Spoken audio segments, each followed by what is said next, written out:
दोस्तों, सुबह की पहली किरण के साथ एक बूढ़ी महिला अपने घर से पूरे जोश के साथ निकलती है। उसने दिल्ली जाने की पूरी तैयारी कर रखी थी।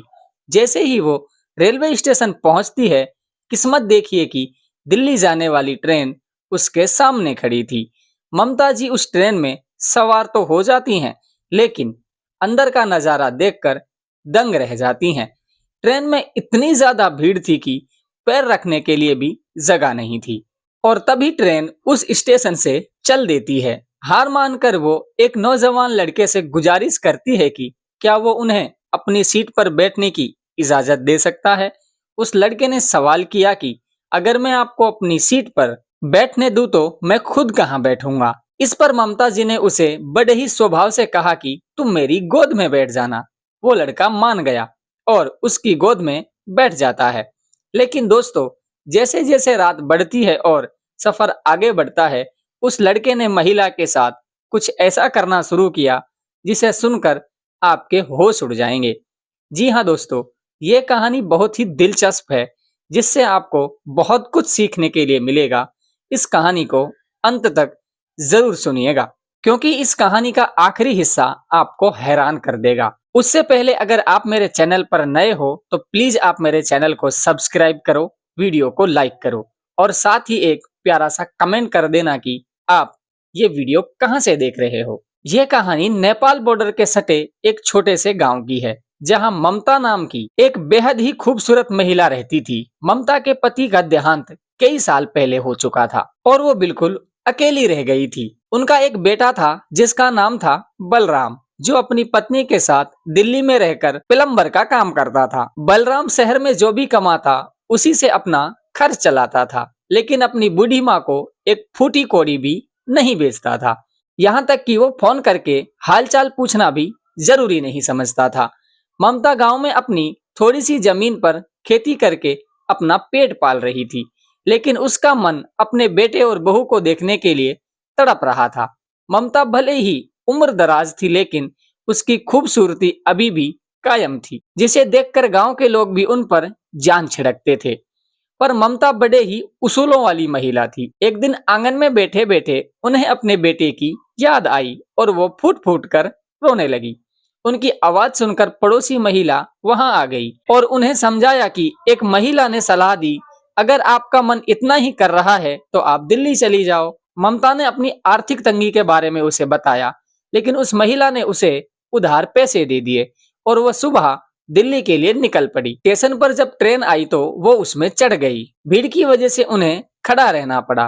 तभी उनकी नजर उस नौजवान पर पड़ी। ममता ने उससे सीट मांगी और उसे अपनी गोद में बिठा लिया। रात हुई, लोग सो गए और ममता को भी नींद आने लगी। नींद में वो बार बार उस लड़के की तरफ झुक रही थी, जिससे वो लड़का परेशान हो रहा था और कहने लगा कि सीधी क्यों नहीं बैठती हो। ममता ने कहा कि मुझे बहुत नींद आ रही है। बातों का सिलसिला शुरू हुआ तो पता चला कि उस लड़के का नाम रमेश है और वो दिल्ली में सब्जी बेचता है। सुबह होते ही दोनों दिल्ली पहुंच गए। उतरते वक्त रमेश ने मदद की पेशकश की और अपना नंबर ममता को दे दिया। ममता जब अपने बेटे के घर पहुंची तो वहां का मंजर बहुत ही कड़वा था। उनकी बहू ने उन्हें देखते ही झगड़ा शुरू कर दिया और धुतकार दिया। शाम को जब बलराम आया तो उसने भी अपनी माँ को प्यार देने के बजाय बुरी तरीके से डांटा। ममता का दिल टूट गया।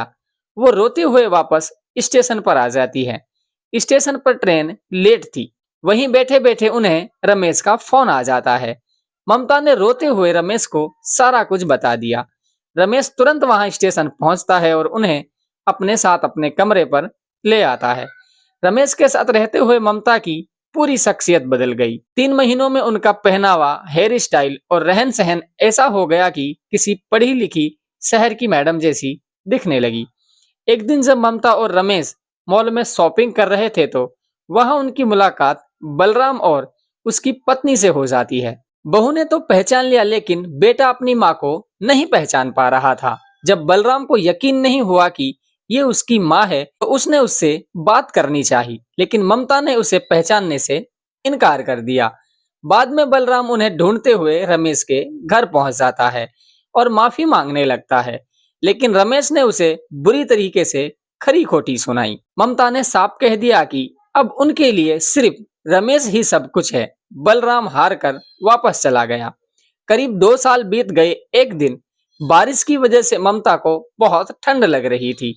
उन्होंने रमेश से गर्माहट मांगी और उस रात उनके बीच की दूरियां खत्म हो गई। रमेश और ममता अब एक दूसरे की जरूरत बन गए थे। कुछ वक्त बाद ममता को गांव की याद आई, क्योंकि उन्हें उधार चुकाना था। रमेश भी उनके साथ गांव आया। गांव वाले उस शहरी मैडम को देखकर हैरान रह गए। ममता ने अपना कर्ज चुकाया और कहा कि उसका मन गांव में नहीं लगता है। वापस दिल्ली आकर रमेश और ममता दोनों मंदिर गए और वहां भगवान के सामने दोनों ने शादी कर ली।